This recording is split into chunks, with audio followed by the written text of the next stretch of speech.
and then if more people join us, we'll just let them in and we'll open it up for questions at the end. So hi, my name is Dalila Omerbasic. I'm the Program Director for Humanities and Social Sciences at Sopa. I'm joined today by Dan Ray, who's one of our amazing advisors, and he can introduce himself real quick. Yeah, hi. Thanks for joining us. My name is Dan Ray. I'm a senior academic advisor here at the school, and I am the undergraduate advisor for Humanities and Social Sciences. So again, thanks for joining us.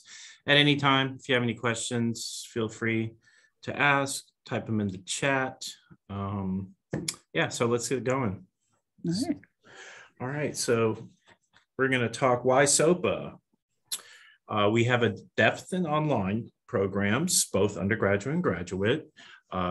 We have, very popular esteemed programs and faculty, award-winning faculty across all of our programs in social sciences, humanities, liberal arts, and all the others. We have a great student support system, academic advising, financial aid advising, career advising, anything along the way to help you get done, tutoring, career services, a bunch of different things. And then the affordability and flexibility of our tuition rates, those will pop up later down the road on the slide. And then another reason on one of the other slides, and then one of the other reasons why Sopa is Tulane, the name that kind of markets itself when employers, see your resume or transcripts, things like that. Tulane is one of those names that just sticks out like that. So yeah, next slide.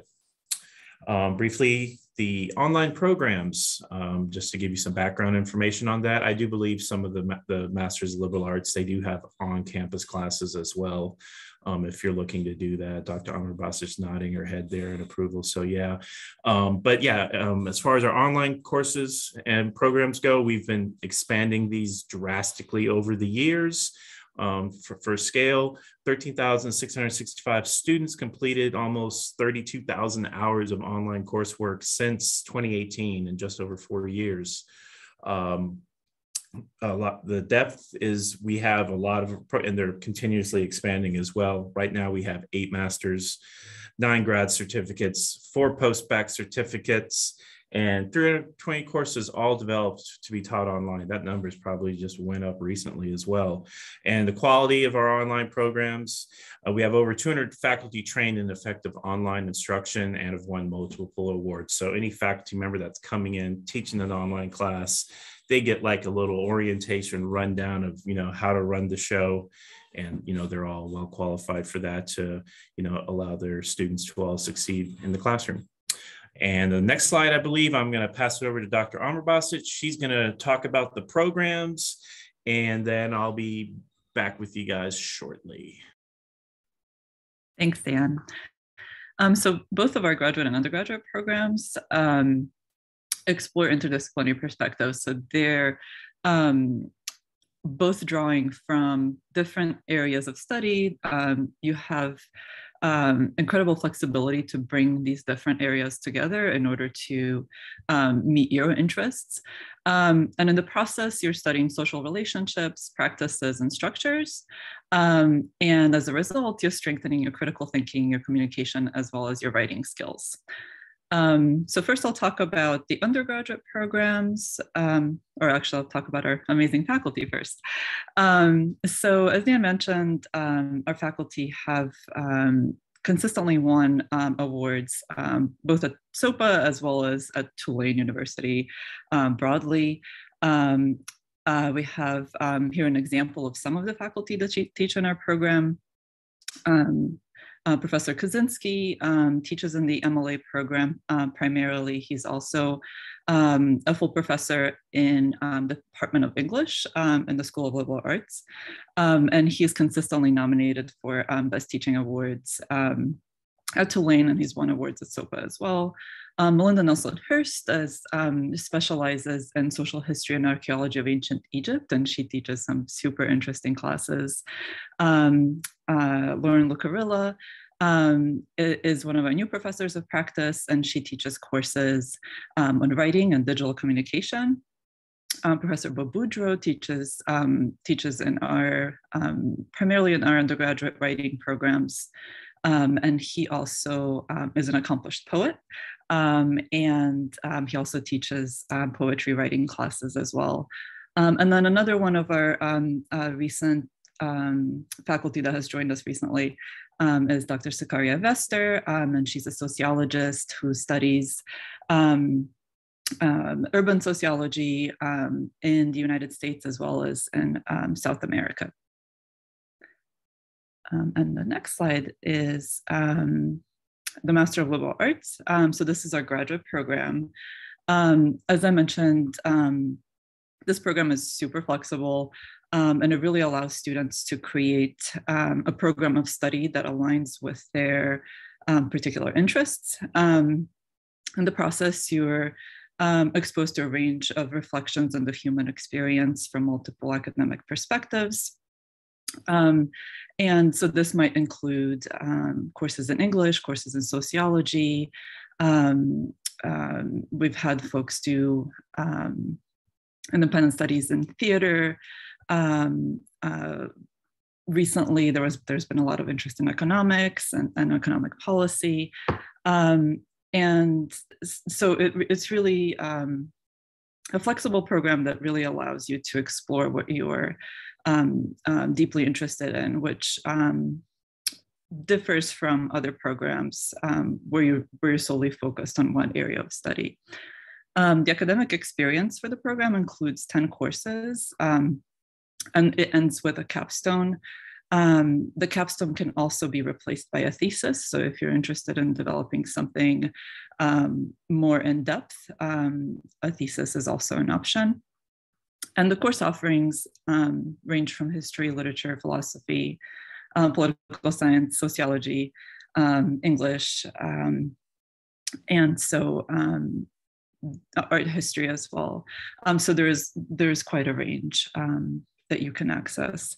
And then in addition to the courses that we offer through Sopa, as a student in the MLA program, you also have access to all of the courses that are offered through the School of Liberal Arts at the graduate level. So you have a broad range of choices. And then our undergraduate programs, we have a bachelor's in humanities and a bachelor's in social sciences. In the Bachelor's of Humanities, students engage in interdisciplinary study again of complementary fields, which include English, religious studies, linguistics, music, visual and performing arts, and philosophy. And in the Bachelor's of Social Sciences, students are exploring the cultural, economic, political, historical context of society. So they're taking courses in the anthropology department, or geography, Latin American studies, sociology, political science, and other related fields. As part of the undergraduate academic experience, students take 120 credits, which includes 30 credits in the major. As part of the major, students usually start with introductory courses in 3 different subject areas, and then continue on to upper level courses in the areas in which they're most interested in. And to complete the major, all students also complete a capstone project. And because all of these programs allow students to develop skills that are transferable to a wide range of careers, we have had graduates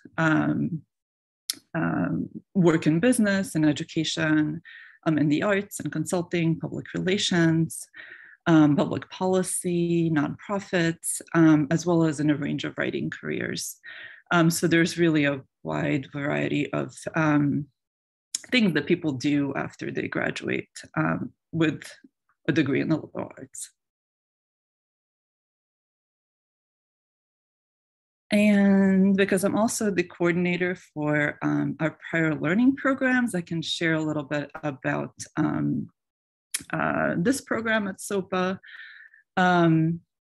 it basically allows students to earn credit towards either their graduate or undergraduate degrees. Credit for prior learning can be earned for any learning that has happened outside of the classroom. So this can include work experience, this can include community service, military training, so really a range of prior experiences. And for undergraduate students, this means that you can earn up to 24 credits, and you can do this through portfolio assessment, other forms of standardized examination, such as CLEP or language proficiency testing, as well as by earning credit for your military training. And then for graduate students, you can earn up to 6 credits, and this is primarily through portfolio assessment. I will note that the opportunities for graduate students at the MLA and the MLA program, the opportunities are really limited because most of the credit is earned for coursework in more applied programs. But if this is something that you're interested in, we can certainly talk more about it. And then I will pass it back to Dan to talk more about the resources that we have for student support and success. All right, yeah, thank you, Dr. Amar-Basic. Yes, so just going back to a bit what I was discussing in the beginning, our Student Support and Success Network, academic advisors, whether you're undergrad, graduate, pursuing a certificate, degree, anything like that, we're here to guide you every step of the way. The graduate program in liberal arts, for example, I mean, any of the other, programs, we're here for you. We have different advisors assigned for the various programs, and the expert faculty with industry experience, where you can, take directly what you learned in the classroom and apply it to your job in many cases. We have a great career advisor here. I know you're looking at graduate programs, but we have a great undergraduate class that she teaches. But in any case, any student who is, in any of our programs can utilize the services of our career advisor for, resume building, career advice, just a little bit of everything. She's a great asset. Cynthia Washington is her name. And then also we have a network of program peers and other Tulane alumni that, you'll hopefully eventually be a part of as well once you graduate. All right, next slide. We have the application process. So that's quite simple. You go to our website, sopa.tulane.edu/apply, or if you just go to the Sopa website, there's an apply button at the top. You complete the application. The application fee, because you attended this webinar today, that will be waived for you. It'll take like a day or two maybe to process and post or whatever. But oh yeah, and Cynthia did recently graduate from the MLA program actually too. So yeah, but and upload your government ID or like driver's license or something for identification purposes. And then you just need to have transcripts sent electronically from all your prior institutions. A lot of schools do electronic transcripts. That's the easiest method right now. They usually get sent from the school to us within a day or two tops. So it's a really quick process. Don't have to wait on snail mail, stuff like that anymore. And then for the graduate program, we do not require a GRE. So just transcripts, ID, and fill out the application. Deadlines. So we are coming up on the deadline for summer, May 1st. That's just to apply. If your paperwork and stuff gets in after the fact, then, that's still fine. But we want to get you ready to roll whenever the semester starts in May 23rd, I believe, for the summer semester. But the fall semester is August 1st. The spring is January 1st. It's usually 2 to 3 weeks before the semester starts as far as the application deadlines go. There's also an early enrollment scholarship for each semester.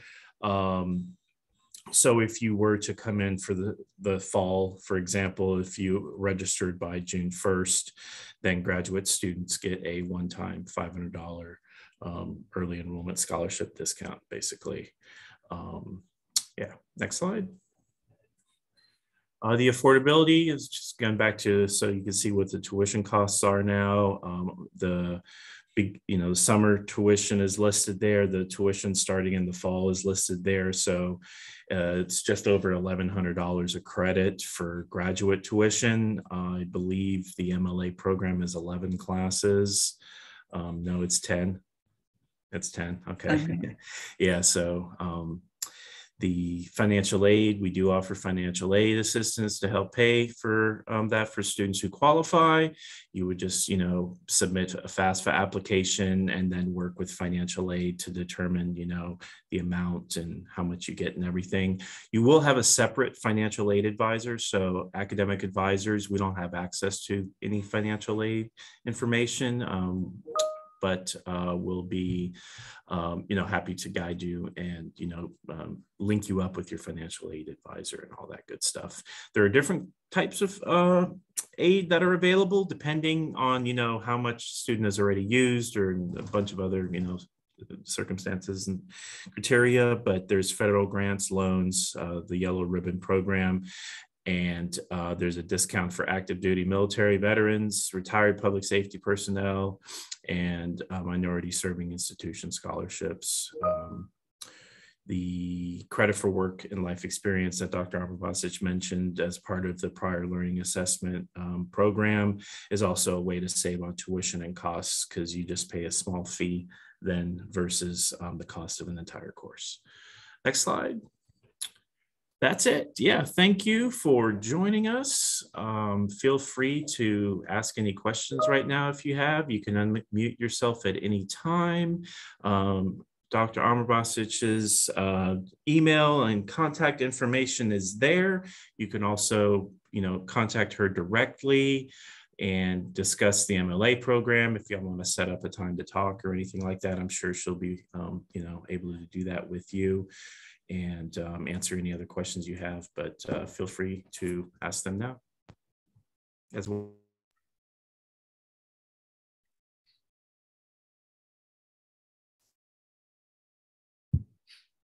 Thanks, Dan.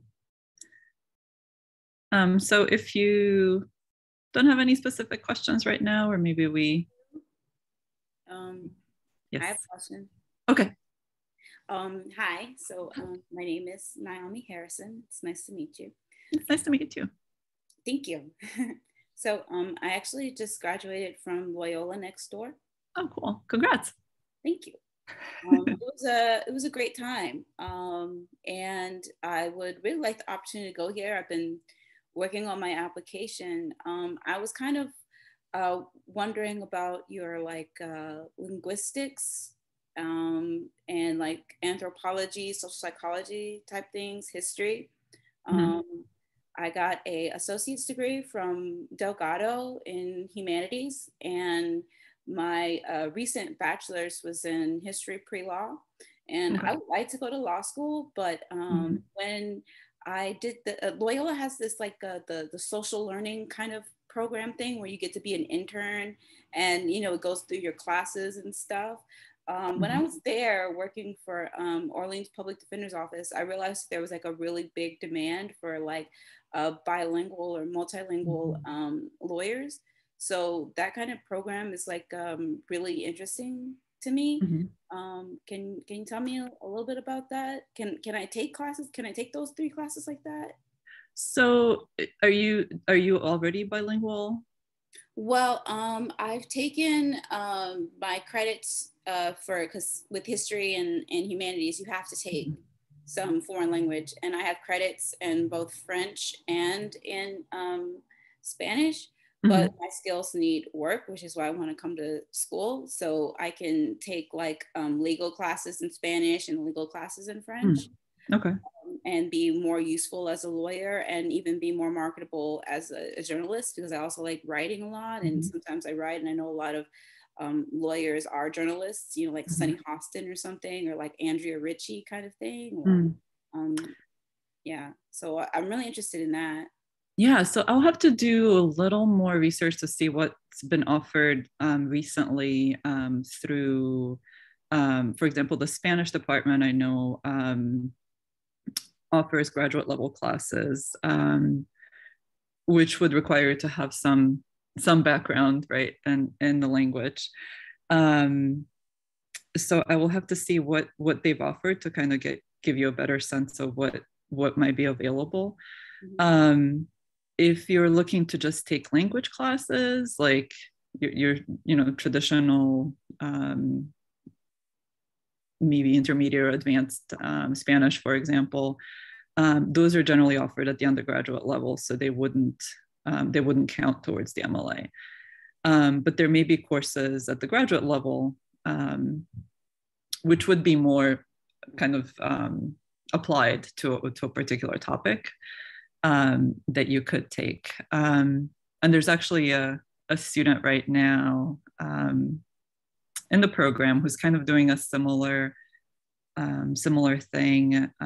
So she's taking classes in the Spanish and Portuguese department while she's in the program. So I can check in with her as well and see what her experience has been like. So I will get back to you with a list of different options that might align with that interest. In terms of history, there are quite a few options at the graduate level in the history department. So you would have every semester they would change. So would have different options there. One thing to note is the scheduling. So the scheduling of the courses through the School of Liberal Arts, which would be the history department and Spanish and Portuguese, is generally during the day. So they're offering courses during the day, while the classes offered at Sopa are usually in the evening. So I'm not sure if that's a consideration, but just wanted to note that. And then also, if you're interested in law, if there are particular classes at the law school that you might be interested in taking, we have had folks get permission from the law school and then get permission through Sopa to be able to take classes outside of liberal arts. So we usually cap those at 2. So pretty much anything outside of Sopa and the School of Liberal Arts, outside of the MLA and the School of Liberal Arts, is capped at 2 courses, but that's also an option. And then another option is also independent studies. So if there's something that you're really interested in and you know a professor that does this, but they're not teaching a class in it, you can also reach out to them and see if they're willing to do an independent study with you, where you would design your own syllabus and your assignments, and then that would be another way that you could explore your interest. So those are some of the options, and I will reach back out. I think we have your email address from registration, so I will just send you an email to that. Yeah, you do, and you have like a partial sort of application there. I'm working on the essay part. Okay. I'll upload it really quick. Okay. Oh, thank you so much, because that actually sounds really interesting. It might help with my research. Like, quick question about the thing where you were talking about how work can sort of add for credit and stuff. So when I was graduating from my undergrad, I did a project that my professor said exceeded the expectations. She said I was doing a doctoral dissertation. So she recommended me for like a historical seminar that I get to go to in a couple of days. Oh, cool. The one in Tennessee, have you heard of it? It's like this bridge program in Tennessee or something for like history to help me with study, because basically when I was working at OPD, I found evidence of femicide. So it's gonna help me like research. Would that research be able to be like continued for a thesis or for credit or something? For a thesis, definitely. That's why I mentioned the credit for prior learning is tricky with the MLA, because it has to align exactly with the class that we already offer. So that's a lot easier to do in, for example, IT, where if you're like a database developer and then there's a class in database development, it's much more, it's much easier to show the relationships between each of the areas of the class. With the MLA, there would have to be a class that aligns exactly with the work that you've done. So it would be pretty tricky to do it, to get the portfolio assessment credit for it. But definitely, if you're interested in doing a thesis, that's definitely something that you can use and build on for your thesis project. Oh, okay, that sounds like so much fun. Yeah, and I would definitely recommend. So when you as you start, I would definitely recommend getting to know some of the history faculty in the history department, as you will need somebody to supervise the thesis. So they can sort of mentor you through the process, so that you can have support to develop your project and make it into what you envision it to be. So yeah, that's what I need. That's what I need help with. It was a really big project, and I'm really happy that my professor sent me to the seminar. But it's I've been conducting studies even after graduation, and conducting interviews through Zoom across the United States, trying to see if it's just a local problem that I witnessed in Orleans Public Defender's Office, or if it's like a United States problem, and it's 100% a United States problem. Oh my goodness, yeah. Well, yeah, because, okay, so in the thing, like, long story short, basically, like, I was working in magistrate court, and I noticed that, like, domestic violence is, like, extremely high right now, but everyone that was coming through was all women of good fama. While at the same time, I kept seeing alerts from different, like, feminist sites and sex worker sites and stripper sites talking about, like, being attacked, or be careful of this person, or be careful of this person, or, women going out on dates, be careful of this person, you know what I'm saying? And I was just like, okay, well, let me reach out and see if this is any real. So then I started conducting interviews, and this woman was like, I got attacked by this person. I got nearly shot by this person. I got beat by this person. And I was like, well, where are the police at? And she was like, well, they didn't want to help me because I dance at night. They didn't want to help me because I'm full service. They didn't want to help me because I was like, but you were literally shot. And she was like, yeah, he tried to shoot me. And I was like, okay. But while I was in court, like, I ended up doing like double the hours I needed to, and no cases like this appeared at all. Oh my goodness. So social order crime is causing traditional violent crime, but because the targets are mainly women, it's kind of femicide. So then I started conducting studies like across the United States, just like talking to different people, talking to different women. It was like, hey, what happened? What's going on? Are you okay? And they just started saying all this stuff. And I was like, wow, this is a problem. And now I need help, because it's like a big project, and like I just want to do it justice, And there, I think I will reach out to her as well. So I mentioned Professor Sikaria Vester. She's a sociologist, not a historian, but I think she might also be a good person to talk to. So I will need to find a pen. Oh, that sounds like a lot of fun. Yeah, no, she's done some work in the Bay Area with an organization that might be able to provide you with some connections. I have. But I need to get you two things. Yeah, so I think we can find folks to work with you. And the other thing with a thesis, you can have people with different areas of expertise too.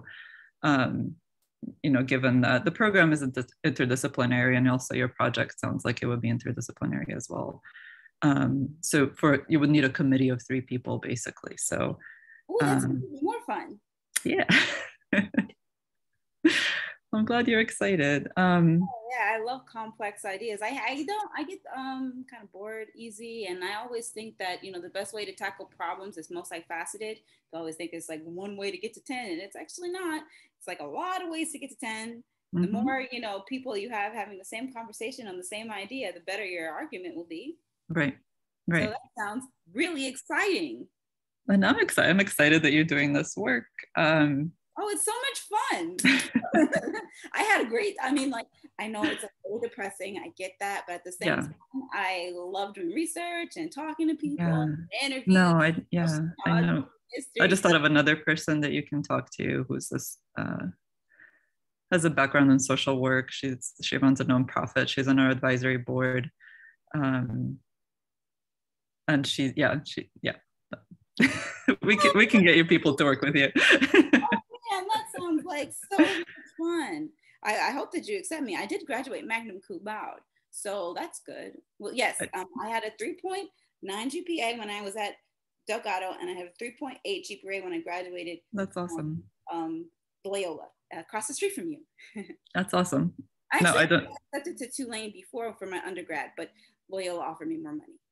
So that's why. Yeah, that's a problem. Yeah, they did that, you know, they had that really big scholarship, and then I'm in 3 honor societies, so I got more money. So I actually ended up paying less money going to Loyola than I would if I went to UNO. And so that's why I went there. But I actually got awesome. Tulane too when I applied for my undergrad. So I hope that you want me for this one. I think you're gonna be okay. Oh, really? That sounds even more fun. I mean, if in terms of admissions, what we look for is alignment with the program. So if your interests are aligned with what we're offering, that's kind of the number one consideration. So I mean, you're clearly aligned, and you're also interested in doing some research, and so I don't think you're going to have any issues. Okay, so on the essay that I'm writing, that you have to submit, the second one, not the proudest moment one, so that. So what should I concentrate on that? I was actually talking about how I was excited about the linguistics part and the social psychology part, but that's more undergrad, so maybe I should change my essay. What should I concentrate on?